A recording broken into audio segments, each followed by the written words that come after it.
Queridos amigos y amigas de resúmenes de libros, si alguna vez han sentido que el mundo económico parece un teatro de marionetas, donde unos pocos tiran de los hilos, mientras la mayoría baila sin saber por qué, entonces este libro de Rosa Luxemburg llega como un foco que ilumina el escenario entero.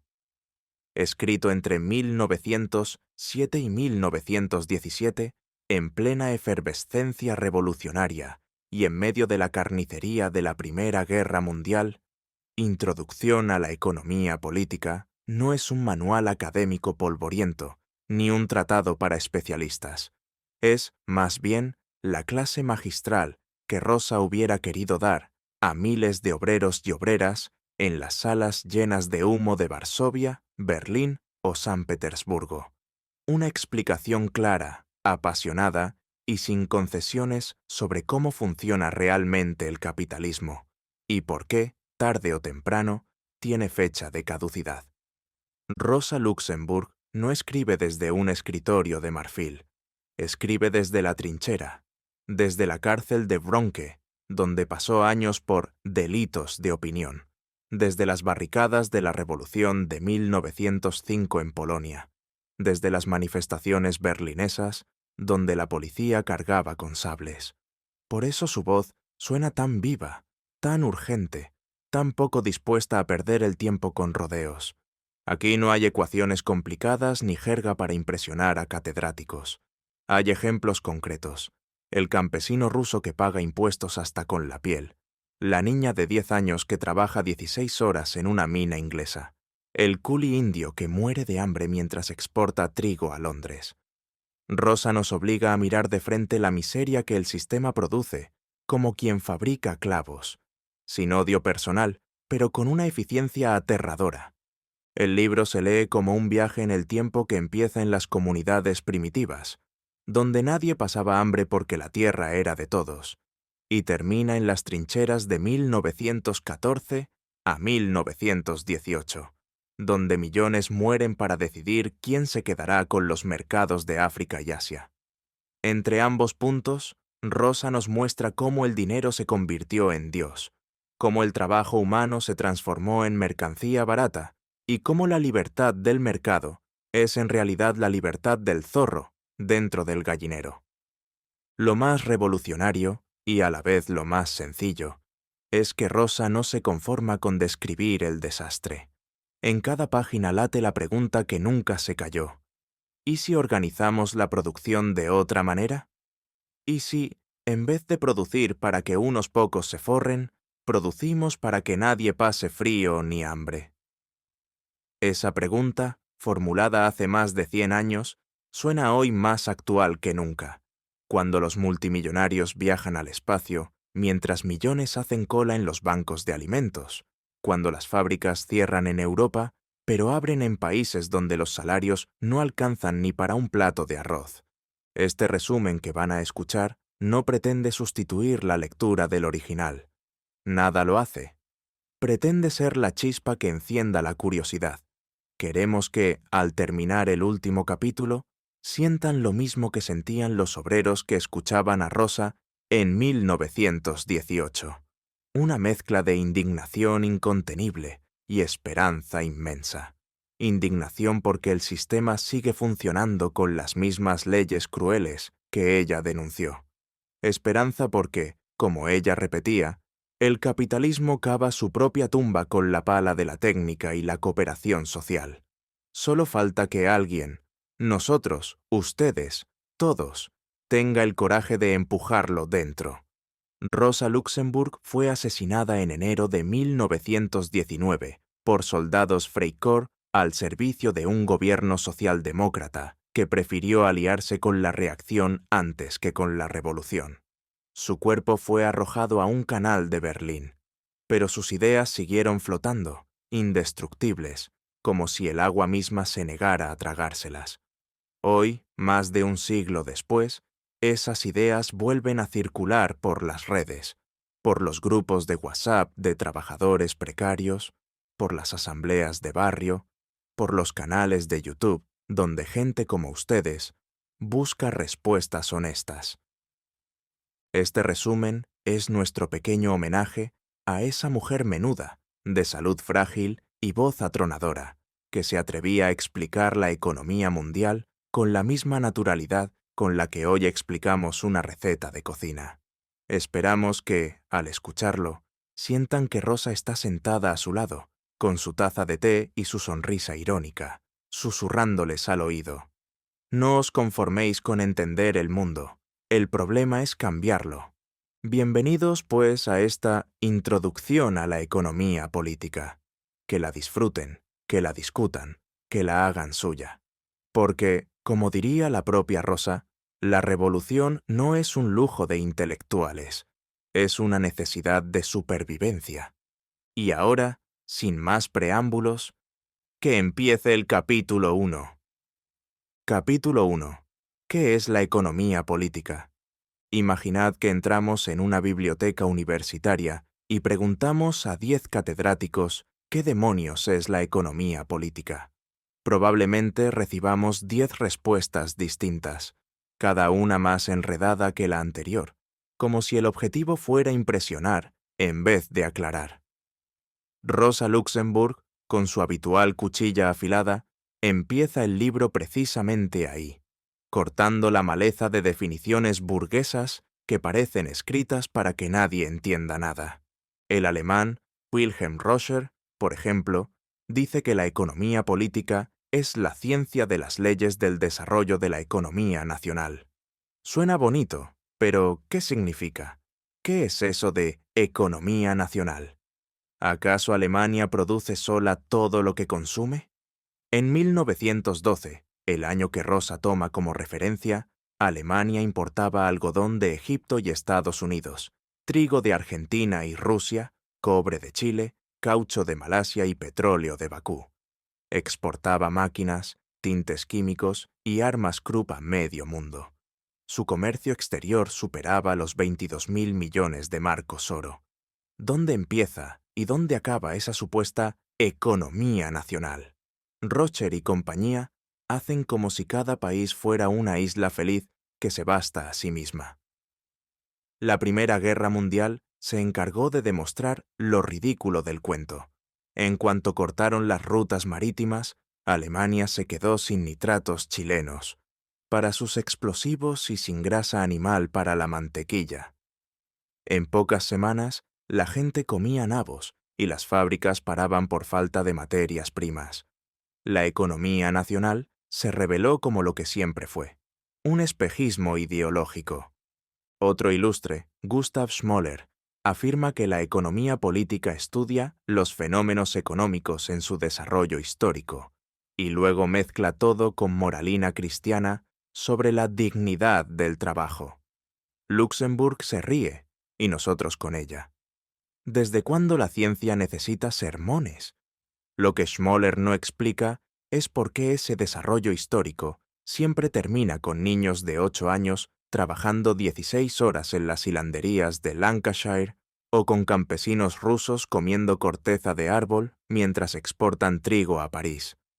Karl Bücher, por su parte, inventa etapas cerraditas, economía doméstica cerrada, economía urbana y, por fin, economía nacional. Según él, en la antigüedad y la Edad Media, la gente producía casi todo dentro de la casa o la ciudad y apenas intercambiaba. Luxemburg responde con hechos. En el siglo XIII, Venecia ya importaba especias de la India, seda de China y esclavos del Mar Negro para revenderlos en Flandes. El comercio a larga distancia existía siglos antes de que naciera el capitalismo moderno. Lo que cambió no fue la existencia del intercambio, sino su volumen y su propósito. Pasó de ser un complemento a convertirse en el motor que mueve todo. Entonces, ¿cuándo y por qué nace realmente la economía política como disciplina? Rosa nos lleva al siglo XVIII.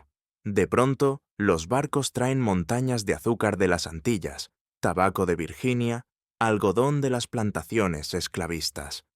Los talleres ingleses empiezan a vomitar tejidos baratos que arruinan a los artesanos de la India. Aparecen las primeras fábricas donde cientos de obreros mueven máquinas de vapor. Los cercamientos en Inglaterra expulsan a los campesinos de sus tierras comunales y los convierten en proletarios sin más opción que vender su fuerza de trabajo. En ese momento histórico concreto, los viejos libros de administración doméstica o de buen gobierno ya no sirven.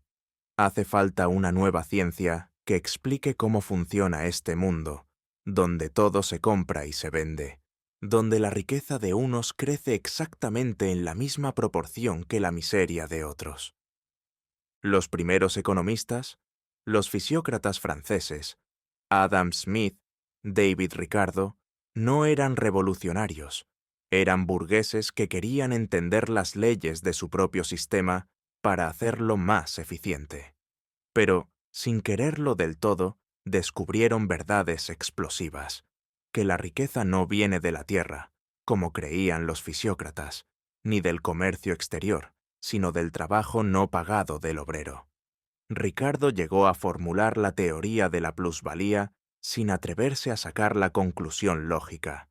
Marx y Engels sí la sacaron. El capitalismo lleva dentro de sí la semilla de su destrucción. Los economistas burgueses posteriores, asustados por esa conclusión, dieron marcha atrás. Inventaron la economía pura, que estudia curvas de oferta y demanda, como si fueran leyes de la naturaleza, sin preguntarse nunca quién controla los medios de producción ni por qué hay millones dispuestos a trabajar por un mendrugo. Pretenden que la economía es una ciencia neutra, igual que la física.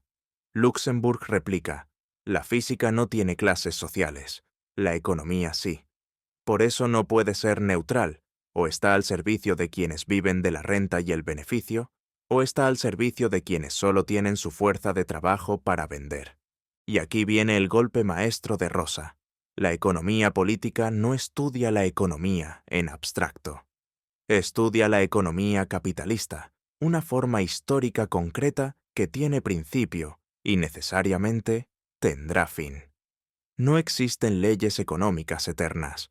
Lo que los burgueses llaman leyes naturales son simplemente las reglas de juego de su propio sistema, reglas que cambian cuando las masas se hartan y las rompen. Para terminar el capítulo, Luxemburg nos regala una imagen que vale más que 100 tratados. Durante la guerra, cuando los barcos ingleses bloquean los puertos alemanes, las fábricas cierran, los obreros pasan hambre y los periódicos patrióticos gritan que hay que resistir por la nación. De repente, todo el mundo comprende que la economía nacional no existe. Sin petróleo rumano, sin trigo ucraniano, sin algodón americano, Alemania se derrumba. La guerra desnuda la realidad que los profesores ocultaban con sus definiciones grandilocuentes. La economía moderna es mundial o no es nada. Por eso la economía política verdadera no puede limitarse a un país. Tiene que explicar el mercado mundial, las colonias, el imperialismo, la lucha de clases a escala planetaria. Y tiene que hacerlo con un objetivo claro. No solo interpretar el mundo, sino encontrar el camino para transformarlo. Con esta primera estocada, Rosa Luxemburg ya ha dejado claro que no estamos ante un libro más de texto. Estamos ante un arma cargada de futuro. El telón se levanta. El espectáculo está a punto de comenzar. Capítulo 2. Historia económica. Primera parte. El comunismo primitivo. Si el capitalismo nos enseñó que, cada uno para sí y Dios contra todos, retroceder al origen de la humanidad es como entrar en un mundo al revés. Nadie tiene nada propio, pero nadie pasa hambre. Rosa Luxemburg dedica este capítulo a demostrar que la propiedad privada no es eterna ni natural. Es una enfermedad que la humanidad se contagió bastante tarde. Durante cientos de miles de años, la especie humana vivió en sociedades donde la tierra, los ríos y los rebaños pertenecían a todos y a nadie al mismo tiempo. No había ricos ni pobres, ni amos ni esclavos, ni siquiera jefes permanentes. El trabajo se organizaba colectivamente y los frutos se repartían de forma que nadie quedara atrás. Niños, ancianos y enfermos comían primero. Suena a utopía, Pero Luxemburg trae pruebas a montones, como quien abre un baúl lleno de postales antiguas. Empecemos por los antiguos germanos. El historiador Georg von Maurer, nada sospechoso de bolchevique, estudió los documentos medievales y descubrió que los campos se cultivaban en común. Cada año o cada varios años, la asamblea del pueblo sorteaba las parcelas para que nadie tuviera siempre la tierra buena ni siempre la mala. El bosque, los pastos y los ríos eran de todos.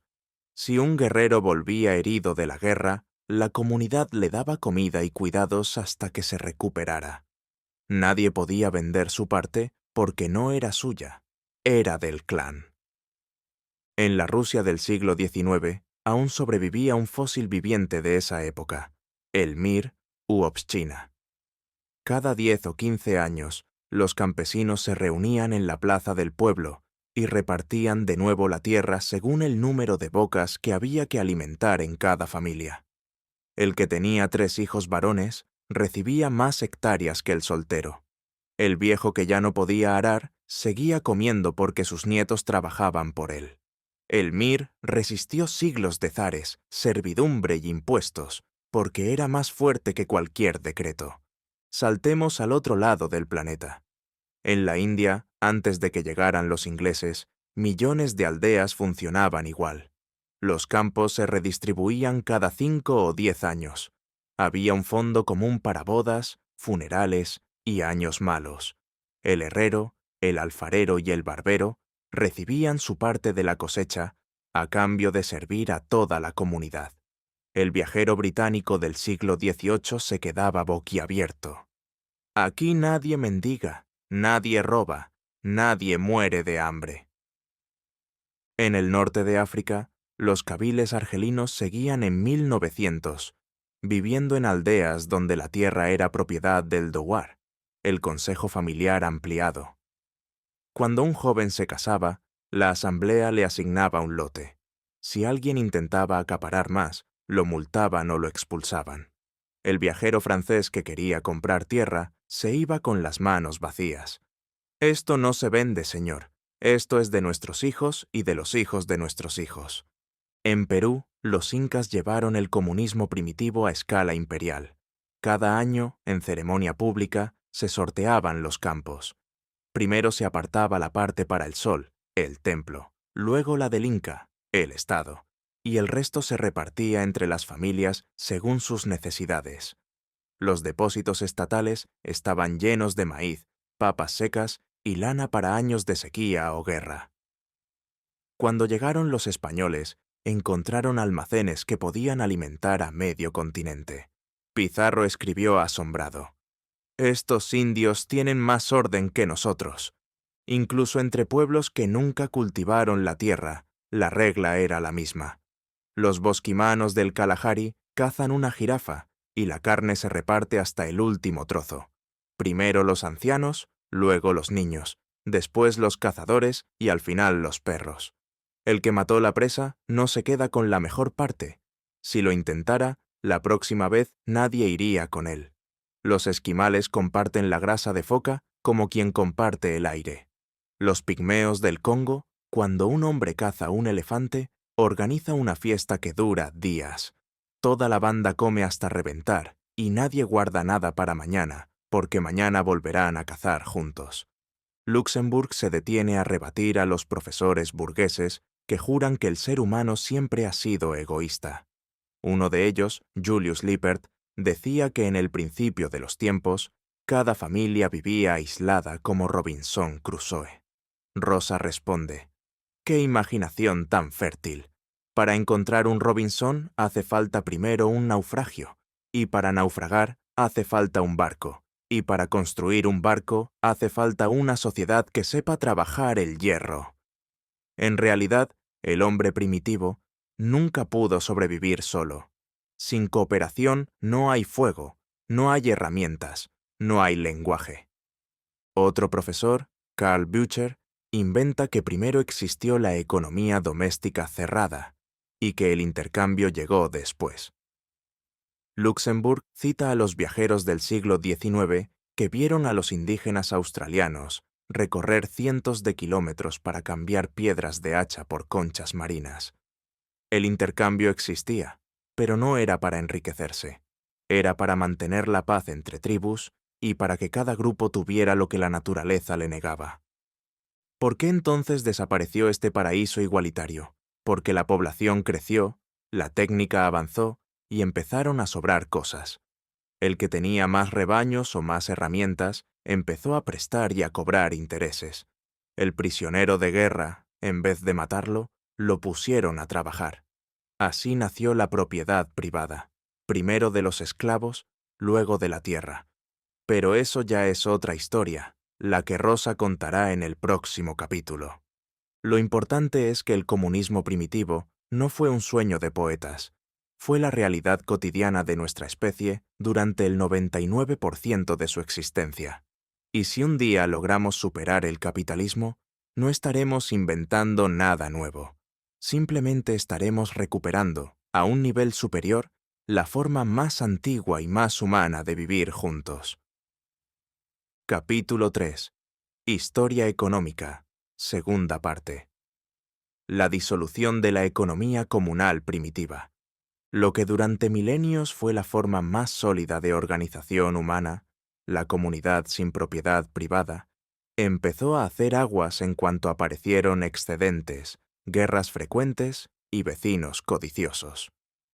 Rosa Luxemburg nos cuenta este drama como quien narra la caída de un viejo roble, lentamente, con crujidos, y al final con un estruendo que cambia el paisaje para siempre. Tomemos el Mir ruso, ese superviviente que aún en 1900 parecía indestructible. En teoría, la tierra seguía siendo de todos y se repartía cada cierto tiempo. En la práctica, el Estado zarista lo había convertido en una máquina de exprimir campesinos. El impuesto por alma, el odioso podushnaya, lo pagaba toda la comunidad de forma solidaria. Si un vecino no podía, los demás cubrían su parte. O el recaudador se llevaba la vaca, el caballo y hasta la puerta de la casa. Resultado, los pobres se endeudaban con los kulaks del mismo pueblo, que prestaban grano al 100% o 200% de interés. El que no pagaba perdía su lote en el próximo reparto, y se convertía en jornalero sin tierra. El Mir, que nació para proteger al débil, terminó protegiendo al fuerte.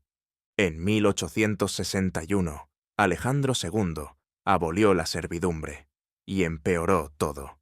Los campesinos liberados tuvieron que comprar sus parcelas a precios inflados, pagando durante 49 años el llamado rescate. El Estado adelantaba el dinero a los nobles y luego lo cobraba con uñas y dientes a los campesinos. En muchas provincias, las tierras buenas se quedaron en manos de los antiguos señores. A los mujiks les tocaron los pantanos y los arenales. Para 1900, el 70% de la cosecha se iba en impuestos y pagos al banco. El hambre se hizo crónica. En 1891 a 1892 murieron 500.000 de personas. En 1905 a 1906 volvieron las hambrunas. Los hombres jóvenes emigraban a las ciudades o a Siberia. Las mujeres y los ancianos se quedaban cuidando parcelas cada vez más pequeñas. El Mir se convirtió en una cárcel colectiva, donde todos eran responsables de la miseria de todos. En la India británica, el proceso fue más brutal y más rápido. Antes de 1800, la mayoría de las aldeas eran comunidades con tierra común y artesanos mantenidos por la colectividad. Los ingleses introdujeron el zamindari, declararon propietarios a los antiguos recaudadores de impuestos y les dieron derecho a subir la renta cuanto quisieran. El zamindar podía embargar al campesino que no pagara y vender su parcela en subasta pública. En 50 años, millones de familias perdieron la tierra. El censo de 1872 ya registraba un 30% de jornaleros sin tierra. Cuando llegaba un año seco, no había almacenes comunales que salvaran la situación. Había hambre y punto. Entre 1860 y 1900 se calculan 12 grandes hambrunas que mataron a más de 25 millones de personas. El gobernador general, Lord Lytton, organizaba bailes en Calcuta, mientras en Orissa la gente comía hierba y moría en las carreteras. En Argelia francesa ocurrió algo parecido. Los kabiles tenían sus tierras colectivas gestionadas por la Jema, la Asamblea de Cabezas de Familia. Llegaron los colonos, el Código Civil francés y la expropiación legal. Entre 1830 y 1870 se confiscaron 2 millones de hectáreas para obras públicas o se vendieron a precios ridículos. El decreto de 1863 permitía a cualquier francés comprar tierra tribal con solo demostrar que estaba sin cultivar, aunque estuviera en barbecho tradicional. Los kabiles se rebelaron en 1871. Los aplastaron y les quitaron otro 1.000.000 de hectáreas como castigo. El resultado, en 1900, la mitad de la población indígena era jornalera en viñedos franceses o había emigrado a las ciudades a mendigar. En Perú, los incas habían superpuesto un estado despótico sobre la base comunal de los Ayllus. Cuando llegaron los españoles, destruyeron la superestructura, pero no pudieron acabar del todo con la base. Durante 3 siglos, los indígenas siguieron cultivando sus parcelas comunales en las alturas andinas. Pero la minería del mercurio en Huancavelica y la plata en Potosí necesitaba mano de obra barata. La mita obligaba a cada comunidad a enviar un séptimo de sus hombres adultos a trabajar en las minas durante meses. Muchos no volvían. Las epidemias hacían el resto. Entre 1530 y 1650, la población indígena cayó de 8 a 10 millones a menos de 1 millón. Las comunidades que sobrevivieron quedaron tan debilitadas que los hacendados españoles empezaron a comprar o usurpar sus tierras. En 1900, el 80% de la tierra arable estaba en manos de latifundistas, y la mayoría de los indígenas eran peones o colonos. Rosa Luxemburg resume la ley histórica con una frase que corta como navaja. Toda formación económico-social es progresiva, mientras desarrolla las fuerzas productivas y se vuelve reaccionaria cuando las frena. El comunismo primitivo fue revolucionario cuando la humanidad necesitaba cooperación total para sobrevivir. Cuando aparecieron excedentes y técnicas más avanzadas, la propiedad común empezó a ser un obstáculo.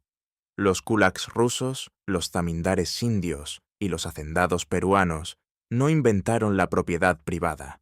La sacaron de la botella donde había estado encerrada durante milenios.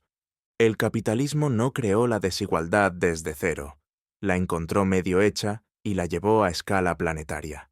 Aceleró la disolución de las comunidades con 3 armas letales: el impuesto que no se puede pagar, la deuda que no se puede devolver y la fuerza armada que impone ambos. El resultado fue siempre el mismo: una masa enorme de campesinos desposeídos, convertidos en mano de obra barata para las fábricas y las plantaciones. Pero aquí viene el detalle que a Rosa le brillaba en los ojos. Esas mismas comunidades que el capitalismo destruyó, también le enseñaron al proletariado la única arma que puede derrotarlo. En 1905, cuando los campesinos rusos quemaban las mansiones de los nobles y ocupaban la tierra, no pedían parcelitas individuales.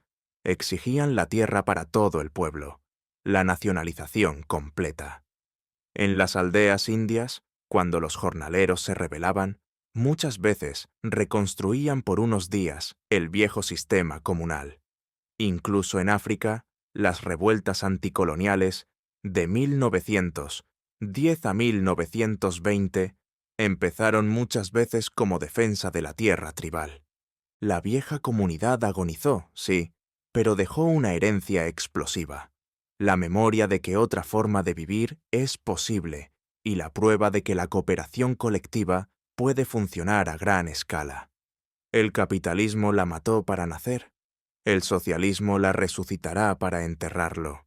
Y así, entre incendios de haciendas y asambleas campesinas que volvían a repartir la tierra como en los tiempos del Mir, Rosa cierra este capítulo. El telón cae sobre un mundo que muere, pero que en su último estertor señala el camino al mundo que viene. Capítulo 4. La producción mercantil. Llegamos al momento en que la humanidad se enamora de un espejismo brillante, la mercancía.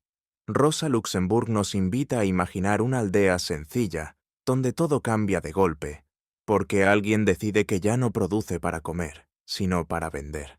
Supongamos que vivimos en un pueblo donde hay un zapatero, un panadero y un carnicero.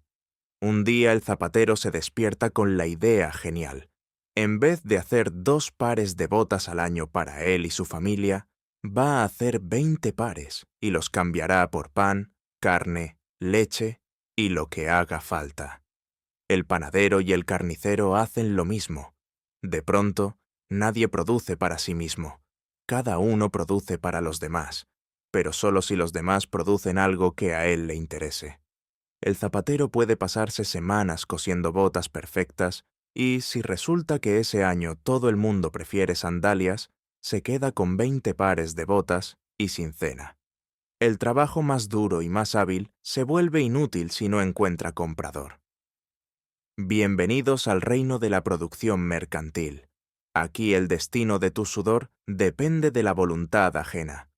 Antes, en la comunidad primitiva o en la hacienda feudal, tú sabías exactamente cuántas bocas había que alimentar y cuántos pares de botas hacían falta. Ahora nadie lo sabe. Cada productor está solo frente al mercado, como un náufrago que lanza botellas al mar esperando que alguien responda. Rosa lo resume con una frase que da escalofríos. La sociedad mercantil es la forma más desarrollada de cooperación humana y, al mismo tiempo, la más salvaje anarquía jamás vista. Para que este caos funcione sin que todos muramos de hambre, hace falta un milagro diario. Que el zapatero encuentre al carnicero que necesita botas, que el carnicero encuentre al panadero que necesita carne, y así hasta el infinito. El trueque directo resulta imposible. ¿Qué hace el zapatero si el carnicero ya tiene botas, pero necesita un dentista y el dentista solo acepta trigo? La solución aparece sola, como un genio maligno. Una mercancía que todo el mundo acepta. Primero fue ganado. En latín pecunia viene de pecus, rebaño. Luego pieles de Marta en Rusia, bloques de sal en el Sahara, cacao en México, tabaco en Virginia, conchas cauri en África Occidental. Al final, los metales preciosos ganan la partida porque no se estropean. Se dividen fácil y brillan lo suficiente como para hipnotizar a la humanidad entera. El oro y la plata se convierten en el equivalente universal. Ahora el zapatero vende sus botas por dinero, y con ese dinero compra lo que quiera. Parece magia. El dinero hace que productos totalmente distintos, botas, pan, carne, sean comparables. Pero aquí viene el truco de prestidigitador que denuncia Luxemburg. Detrás del velo del dinero desaparece el trabajo humano. 2 objetos valen lo mismo, no porque lleven el mismo esfuerzo, sino porque el mercado lo decide. Un diamante encontrado por casualidad puede valer más que 1000 pares de botas cosidas durante años.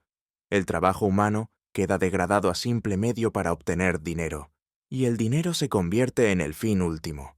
Es el famoso fetichismo de la mercancía. Adoramos los objetos porque brillan y olvidamos las manos callosas que los produjeron. Con el dinero nace también la posibilidad de acumular riqueza sin límite.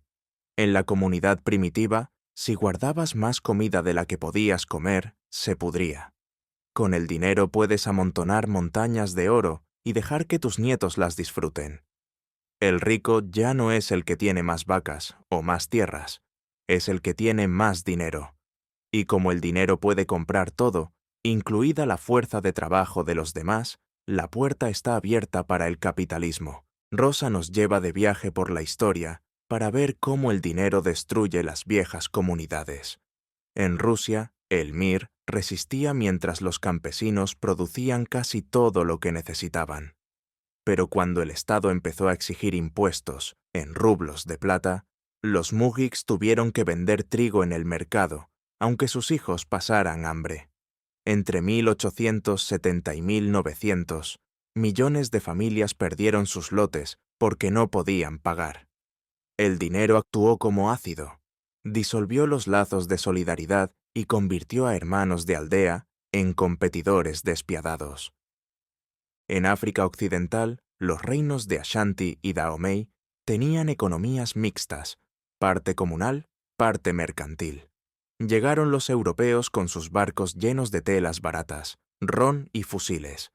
Los reyes africanos empezaron a vender esclavos por cauris y luego por libras esterlinas. En pocas décadas, la guerra se convirtió en negocio y la captura de prisioneros en industria. El dinero europeo corrompió todo. Los jefes que antes protegían a su pueblo, ahora lo vendían al mejor postor. En la India, los tejedores artesanales producían telas finísimas que se exportaban hasta Roma. Con la revolución industrial, Manchester inundó el mercado con tejidos baratos. El precio cayó tanto que el artesano indio ya no podía vivir de su oficio. Millones se quedaron sin trabajo y tuvieron que emigrar a las plantaciones de té o a las fábricas de yute, donde ganaban una miseria. El dinero inglés destruyó en 30 años lo que había tardado siglos en construirse. Luxemburg insiste, la producción mercantil no es mala en sí misma. Fue un progreso gigantesco respecto al aislamiento de la hacienda feudal o la aldea primitiva. Gracias al mercado, la humanidad aprendió a coordinar el trabajo de millones de personas que nunca se han visto. El problema es que lo hace a ciegas. Nadie planifica. Nadie decide cuántas botas o cuántos panes hacen falta. El mercado decide por crisis y ruina. Cuando hay demasiadas botas, los zapateros quiebran y pasan hambre hasta que la oferta baje. Cuando faltan botas, los precios suben y los pobres andan descalzos hasta que entren nuevos zapateros. Es como conducir un coche con los ojos vendados y corregir la dirección solo cuando ya te has estrellado. El capítulo termina con una imagen que se queda grabada. La sociedad mercantil es un inmenso taller donde todos trabajan para todos, pero nadie sabe para quién ni por qué. Los hilos que nos unen son invisibles y están hechos de oro. Un día, cuando el proletariado tome conciencia de su fuerza colectiva, cortará esos hilos dorados y tejerá otros nuevos, de carne y hueso, para que el trabajo deje de ser mercancía y vuelva a ser lo que nunca debió dejar de ser: el vínculo consciente entre seres humanos libres. Capítulo 5. El trabajo asalariado. Llegamos al corazón oscuro del sistema, el momento en que el ser humano mismo se convierte en mercancía. Rosa Luxemburg abre este capítulo con una frase que suena a sentencia. El capitalismo no compra al trabajador, compra su fuerza de trabajo, y la compra siempre lo más barato posible. Y a partir de ahí, despliega una radiografía tan precisa y tan cruel que parece escrita ayer mismo. Imaginad un mercado cualquiera en 1850. Hay manzanas, botas, carbón, y luego, en un rincón, un cartel. Se vende fuerza de trabajo, 12 horas diarias, acepto cualquier precio. El vendedor es un hombre pálido, con la ropa raída y la mirada de quien lleva semanas sin comer caliente. Ese hombre no vende su persona. Eso sería esclavitud y está prohibida. Vende solo la capacidad de trabajar durante un día. Al acabar la jornada se va a casa, si tiene casa. Al día siguiente vuelve al mercado por si alguien necesita otra jornada de su vida. Ese es el trabajador asalariado, el famoso proletario, libre de cadenas y libre de todo lo demás. ¿Cómo se fija el precio de esta mercancía tan especial? Igual que cualquier otra, por lo que cuesta reproducirla. El capitalista no paga lo que el trabajador necesita para vivir bien. Paga lo que necesita para que no se muera y pueda volver mañana. Alimentos básicos, un cuartucho húmedo, ropa que dure un par de años y lo justo para criar los hijos que mañana ocuparán su lugar en la fábrica.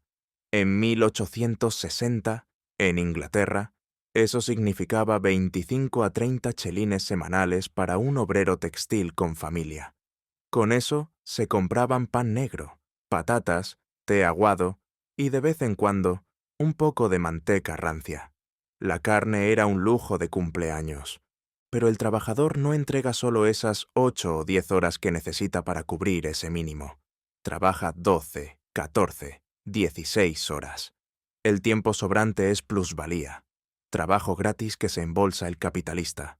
Si el obrero necesita 6 horas para ganar su salario y trabaja 12, la mitad del día es regalo al patrón. Y cuanto más aumenta la productividad, máquinas más rápidas, más turnos, más crece esa parte regalada.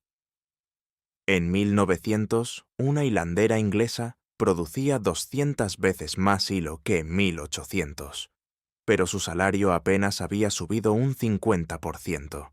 El resto se lo llevaba el dueño en forma de palacetes, yates y acciones. Aquí entra el famoso ejército industrial de reserva. Millones de desempleados que esperan en la puerta de la fábrica, dispuestos a aceptar cualquier salario con tal de comer. Campesinos expulsados de sus tierras, artesanos arruinados por la competencia de la máquina, mujeres y niños que trabajan por la mitad. En 1863, durante la crisis algodonera en Lancashire, 1 millón de obreros quedaron en la calle. Las colas para la sopa de los hospicios daban la vuelta a la manzana. El patrón sabía que podía bajar el salario. Siempre había alguien más desesperado dispuesto a aceptar. Rosa nos lleva de la teoría a la carne viva, con ejemplos que quitan el aliento. En la Edad Media, un artesano trabajaba 6 a 8 horas diarias y tenía más de 100 días festivos al año. En 1840, un niño de 9 años en las minas de carbón inglesas bajaba a las 3 de la madrugada y salía a las 7 de la tarde, 16 horas bajo tierra arrastrando vagonetas. Muchos quedaban tullidos antes de los 15. En Alemania, en 1900, las panaderías nocturnas eran un infierno, 17 a 18 horas diarias, harina hasta las cejas y hornos a 50 grados. Los aprendices dormían en el suelo entre sacos. Cuando en 1895 se debatió una ley para limitar la jornada a 13 horas, los patronos gritaron que era comunismo.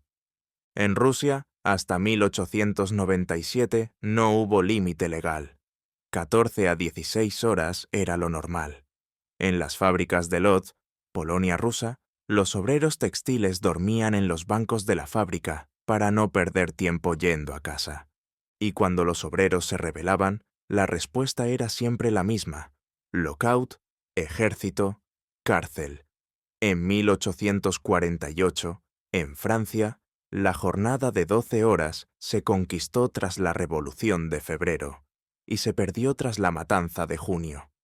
En Inglaterra, la ley de las 10 horas, 1847, tardó 20 años de lucha y 3 leyes distintas, porque los patronos la burlaban con turnos de relevo. Cada hora menos de trabajo se pagó con sangre. Luxemburg muestra también cómo la técnica, que podría liberar, se convierte en látigo. La máquina de vapor, el telar mecánico, la cadena de montaje, todas permiten producir más en menos tiempo. Pero el capitalista usa el ahorro de tiempo para alargar la jornada y despedir obreros. El resultado es paro masivo y salarios a la baja. En 1907, en plena prosperidad, Alemania tenía 600.000 parados oficiales y 2 millones de trabajadores eventuales que vivían de migajas. La conclusión es brutal. El trabajo asalariado no es una relación entre iguales. Es explotación pura y dura disfrazada de contrato libre. El obrero es libre de morirse de hambre si no acepta las condiciones del patrón. Y mientras exista el ejército de reserva, esa libertad será una broma macabra. Pero Rosa no deja al lector en la desesperación. Cierra el capítulo con una nota que resuena como clarín. Cada lucha por la jornada de 8 horas, cada huelga por salario, cada sindicato que se organiza, es una grieta en la fortaleza capitalista. Porque el proletariado no solo vende su fuerza de trabajo, también aprende, en la fábrica y en la calle, que esa fuerza es colectiva y que un día puede usarla para algo más que sobrevivir, para tomar las riendas de la producción y convertir la máquina de explotar en máquina de liberar. Y así, entre el ruido de telares y el humo de las chimeneas, el trabajador asalariado deja de ser mercancía y empieza a convertirse en sujeto histórico. El capítulo termina, pero la lucha, como bien sabía Rosa, apenas comienza. Capítulo 6. Las tendencias de la economía capitalista. Aquí llega el capítulo donde Rosa Luxemburg se quita los guantes y pronostica el final del partido. No es un capítulo más, es el veredicto histórico del capitalismo, escrito con la tinta roja de la Primera Guerra Mundial, cuando el sistema se quitó la careta y mostró su verdadero rostro. Un vampiro que para seguir chupando sangre necesita conquistar el planeta entero. La contradicción central es sencilla y mortal. El capitalismo produce cada vez más mercancías, pero al mismo tiempo reduce el poder adquisitivo de la inmensa mayoría. ¿Cómo se resuelve eso? Exportando la sobreproducción y el capital sobrante a regiones donde todavía no reina el modo capitalista. Dicho de otro modo, el capitalismo necesita territorios no capitalistas, como el pulmón necesita oxígeno. Mientras existan aldeas comunales, campesinos independientes o colonias atrasadas, el sistema respira. Cuando no quede ni un palmo de tierra sin mercancía, se ahogará. Rosa lo demuestra con números que parecen sacados de un juicio final. Entre 1870 y 1914, las exportaciones mundiales se multiplicaron por 6. Inglaterra, la fábrica del mundo, enviaba la mitad de su producción textil fuera de sus fronteras. Alemania exportaba el 40% de sus máquinas y productos químicos. Pero no era solo mercancía, era capital buscando ganancia. Los bancos europeos prestaban miles de millones a Turquía, Argentina, China, Egipto, a cambio de concesiones ferroviarias, mineras o puertos. En 1914, solo Inglaterra tenía invertidos en el extranjero 4.000 millones de libras esterlinas, casi la mitad de su riqueza nacional. Alemania había colocado 26.000 millones de marcos oro. Francia, otros 45.000 millones de francos. Ese dinero volvía a Europa en forma de intereses y dividendos que pagaban los pueblos atrasados. O no volvían y estallaba la guerra para cobrarlos por la fuerza. Mirad la India. Desde 1835 hasta 1900, los indios enviaron a Londres, en concepto de gastos administrativos, tributos y beneficios de las compañías, más de 1.200 millones de libras esterlinas. Cada año salían de Calcuta 40 a 50 millones de libras, mientras la gente moría de hambre. En la hambruna de Orissa, 1866, murió 1 millón de personas. En la de 1876 a 1878, 5 millones. En la de 1899 a 1900, 5 millones, otros 6 millones. El virrey británico explicaba sin inmutarse: el exceso de población se regula solo. Mientras tanto, los barcos seguían cargados de trigo rumbo a Inglaterra. En Egipto, Ismail Pachá pidió préstamos europeos para modernizar el país. En 1876, la deuda era ya impagable. Inglaterra y Francia enviaron sus cañoneros, tomaron las aduanas y obligaron a los felas a pagar impuestos triplicados. Cuando en 1882 se rebelaron, los ingleses bombardearon Alejandría y convirtieron Egipto en protectorado. El algodón siguió yendo a Manchester, pero ahora custodiado por bayonetas. En China, después de las guerras del opio, los tratados desiguales abrieron 80 puertos al comercio europeo. Los ferrocarriles y las minas quedaron en manos de compañías extranjeras. El país se endeudó hasta las cejas. En 1898 a 1900, Alemania, Rusia, Francia e Inglaterra se repartieron zonas de influencia, como quien reparte un pastel. La rebelión de los Boxers fue la respuesta desesperada de un pueblo que veía su economía destrozada por el capital extranjero. África fue el banquete final. En 1870, solo el 10% del continente estaba colonizado. En 1914, solo Etiopía y Liberia quedaban libres. El Congo belga perdió 10 millones de habitantes, la mitad de su población, entre 1885 y 1908, por los trabajos forzados para extraer caucho. En África del suroeste, los alemanes exterminaron a los hereros y Nama. De 80.000 hereros, quedaron 15.000. El motivo: querían la tierra para haciendas ganaderas que abastecieran de carne barata a Europa. Rosa resume la ley de hierro. Cuanto más se expande el capitalismo, más rápido consume los territorios no capitalistas que necesita para sobrevivir. Es una carrera contra el reloj. Cuando no quede ni una aldea india, ni un fela egipcio, ni un campesino chino que no esté metido hasta el cuello en el mercado mundial, la sobreproducción se volverá irresoluble dentro del sistema. Las crisis serán cada vez más profundas, las guerras más salvajes, la miseria más absoluta. Y la miseria ya era absoluta en 1914. En Inglaterra, la cuna del capitalismo, un tercio de la población vivía por debajo del mínimo vital, según el propio informe Rowntree. En Alemania, los obreros metalúrgicos ganaban 25 a 30 marcos semanales, cuando la alimentación mínima costaba 28. En Rusia, el 80% de la población campesina comía pan negro y sopa de col.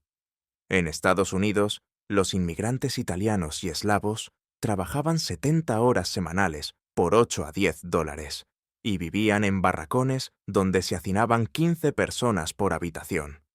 La concentración del capital corría paralela. En 1900, en Estados Unidos, 200 trusts controlaban el 40% de la producción industrial. En Alemania, la AEG y Siemens se repartían el mercado eléctrico. Los bancos se fundían en gigantes que decidían la vida o muerte de naciones enteras. El capital financiero, bancos más industria, era el nuevo amo del mundo. ¿Y la clase obrera? Crece en número y en conciencia. En 1914 hay 10 millones de afiliados a sindicatos en Europa.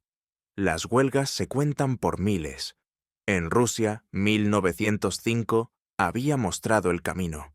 Consejos obreros, huelga general, casi revolución. En Alemania, el SPD tiene 1 millón de afiliados y 110 diputados. En Inglaterra, el movimiento sindical se radicaliza. Hasta en la atrasada India, los obreros textiles de Bombay hacen huelgas de semanas enteras. El imperialismo, que pretendía ser la salvación del capitalismo, se convierte en su tumba. Las potencias se reparten el mundo y empiezan a pelearse por los pedazos. La guerra de 1914 a 1918 no es un accidente. Es la consecuencia lógica de un sistema que solo puede crecer devorando. Millones mueren para decidir si el carbón de Lorena será alemán o francés, si el petróleo de Mosul será inglés o alemán, si los ferrocarriles de Bagdad los controlará Berlín o Londres. Rosa escribió estas páginas en la cárcel, en 1916, mientras escuchaba los cañones lejanos, y aún así termina con una certeza que parece un grito de victoria. El capitalismo ha creado las condiciones materiales para el socialismo. Técnica avanzada, producción socializada, proletariado mundial. Y al mismo tiempo ha creado las condiciones políticas, miseria masiva, guerras imperialistas, odio de clase, para que ese proletariado tome el poder. El sistema se acerca a su límite histórico. Cuando el último mercado no capitalista sea absorbido, cuando el último campesino sea proletarizado, cuando la última colonia esté repartida, el capitalismo habrá terminado su misión histórica. Y entonces, dice Rosa con esa sonrisa que ponía nerviosos a los generales, solo quedará una tarea: barrer los escombros y construir el mundo nuevo sobre las ruinas del viejo. El libro se cierra aquí, abruptamente, porque la vida de Rosa también se cerró abruptamente en enero de 1919. Pero sus palabras siguen resonando como un tambor de guerra y de esperanza. El capitalismo no es eterno. Tiene fecha de caducidad, y la humanidad, cuando despierte del todo, sabrá leerla. Conclusión. Hemos recorrido un camino largo y revelador, desde las fogatas igualitarias del comunismo primitivo hasta las chimeneas humeantes de las fábricas imperialistas del siglo XX, pasando por la lenta agonía de las comunidades campesinas y el nacimiento del dinero como Dios implacable. Rosa Luxemburg nos ha llevado de la mano, sin adornos ni piedad, y nos ha dejado frente a una verdad tan sencilla como aterradora. El capitalismo no es el final de la historia. Es una etapa histórica que ya está agotando su oxígeno. Todo lo que el sistema prometió, progreso ilimitado, libertad de mercado, bienestar para todos, se ha convertido en su contrario. Crisis cada vez más brutales, guerras cada vez más devastadoras, una riqueza obscena en muy pocas manos y una miseria creciente para la inmensa mayoría. El planeta está repartido, los mercados no capitalistas prácticamente desaparecieron, y sin embargo la sobreproducción sigue ahí, como una bomba de relojería que nadie sabe desactivar dentro de las reglas del juego. Rosa no nos deja con la resignación, sino con la tarea. El mismo desarrollo técnico que multiplica la riqueza hasta lo inimaginable ha socializado la producción. Hoy nadie produce solo. Millones de manos anónimas, desde la mina de litio en Bolivia hasta la línea de montaje en Shenzhen, colaboran sin conocerse para que funcione un solo teléfono móvil. Esa cooperación involuntaria y ciega es la base material sobre la que se puede construir una cooperación consciente y libre. El proletariado ya no es una clase nacional, es una clase mundial que habla cientos de idiomas, que sufre la misma explotación bajo banderas distintas y que, cuando se mueve, hace temblar continentes.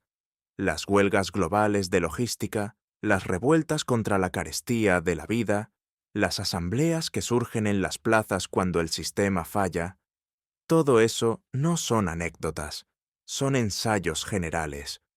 Rosa Luxemburg murió creyendo que la revolución era la única salida humana a la barbarie capitalista. Un siglo después, la barbarie ha cambiado de ropa, pero no de esencia. Cambio climático provocado por la sed de ganancia, migraciones masivas causadas por guerras y saqueo, pandemias agravadas por la prioridad del beneficio sobre la salud. El dilema sigue siendo el mismo que ella planteó: socialismo o barbarie. Este libro, escrito hace más de 100 años, no es un museo, es un mapa de batalla. Y el terreno no ha cambiado tanto. La riqueza sigue concentrada, el trabajo sigue explotado, el planeta sigue saqueado. Solo falta que la clase que todo lo produce y nada posee decida, de una vez y para siempre, que ya es suficiente. El capitalismo cavó su propia tumba con la pala de la gran industria. Solo falta que alguien tenga el valor de empujarlo dentro. Gracias, Rosa. La lucha continúa. Y aquí termina nuestro viaje por Introducción a la economía política, de Rosa Luxemburg. Si este resumen te hizo pensar, indignarte o simplemente abrir los ojos un poco más, entonces hemos cumplido el objetivo. Comparte el vídeo, déjanos tus comentarios, discute con amigos y familia, porque las ideas de Rosa no están hechas para quedarse guardadas en un canal de YouTube. Están hechas para circular, para cuestionar, para encender debates y, sobre todo, para movernos a la acción. Suscríbete a Resúmenes de Libros si quieres seguir descubriendo textos que no te dejan dormir tranquilo. Activa la campanita, dale like si te ha gustado y nos vemos muy pronto con otro libro que sacuda el mundo. Porque, como decía la propia Rosa, la libertad solo para los partidarios del gobierno, solo para los miembros de un partido por numerosos que sean, no es libertad. Libertad es siempre libertad para el que piensa diferente. Hasta la próxima, compañeras y compañeros.